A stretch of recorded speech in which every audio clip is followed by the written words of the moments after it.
Lawrence was linked up with a bloke called Steve through Isabel Hospice Compassionate Neighbours programme. The hospice says they're desperate for more people to come forward and befriend others across Hertfordshire. Louise Perry reports. So Lawrence is arriving. Yeah, he's just parking his scooter. What have you got from the bar here? I have a pint of Estrella and he has a pint of San Miguel. Same pint every week.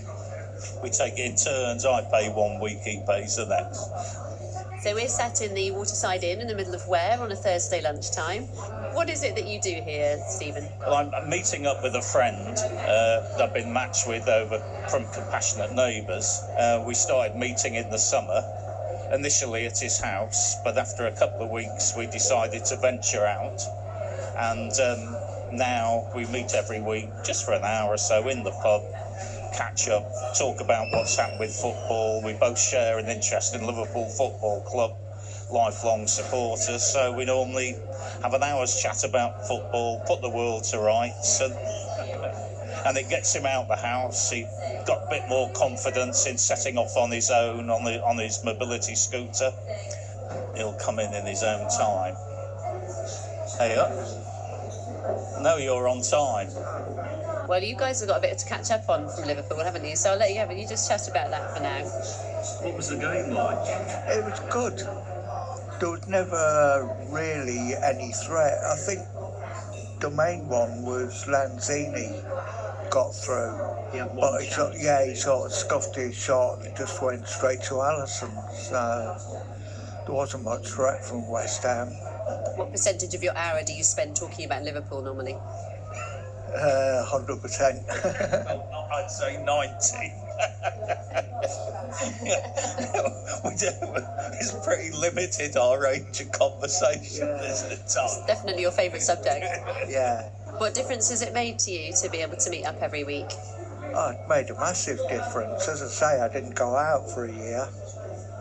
And then getting the chance to come out and meet someone rather than just going about aimlessly where you don't know what to do with yourself. So yeah, it's great. I had a stroke 11 years ago. Most of my family still lives in Liverpool. I've got 2 sons who live close to here. See one of them occasionally. And the other one, he's busy because they had a baby last year. So I suppose they've got their hands full with all that. What difference did it make in your life after you had the stroke? It completely turned my life upside down. I couldn't work after the stroke. I split up with my wife and left the house I was living. And then I got offered this place in Ware. So I thought, well, at least I'll be near my sons. But it hasn't quite worked out as I'd hoped, because a lot of friends as well, since it's happened to me, I don't see them anymore. So, but apparently it's quite a common thing. You lose your circle of friends and basically you just lose your social life. I know it's only an hour a week, but it's still nice to have that to look forward to and seeing somewhere different from my flat. So what is it about you as a person, do you think, that suits you to helping out with a scheme like this? I don't know. I enjoy people. So that's probably the simplest thing. And I, through the voluntary work I do for the hospice, I sort of understand that if people get a little bit isolated or what have you, then life can be a little bit lonely. And we should all find time, I think, to be sort of good neighbours and good members of the community. I hope if I was in that situation, someone would do the same for me. Christine Novelli is the Community Development Manager at Isabel Hospice, joins with the line now. Good morning to you. Good morning. Great to hear from Steve and Lawrence there. Is that a fairly typical example of how your scheme helps people? Do Do you know, I'm sitting here smiling away. I just love their story.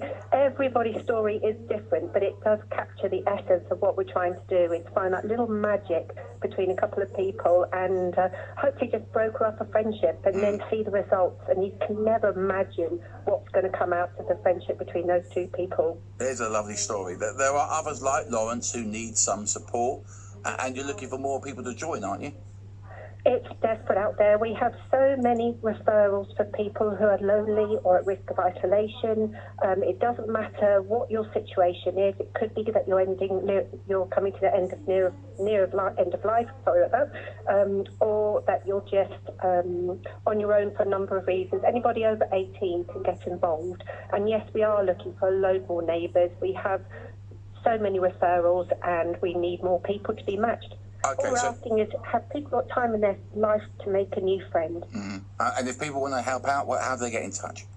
Best thing to do is get onto the website, www.isabelhospice.org.uk. You'd be put through to our lovely coordinator, Carly Staves. You can call her on 07703 808 640, and then she will get you through the process. We offer a 2-day training. That's not to teach people to be compassionate, but just to help people think about their own boundaries, what they want out of a friendship, and what it is they would love to do for somebody else as well, and to get to know them so we really know what makes that person tick. Christine, it really is a lovely scheme, and we wish you all the very best with it. Thank you very much indeed. This is BBC Three Counties Radio. Time now for the travel and the headlines at 7:30. BBC Three Counties Radio.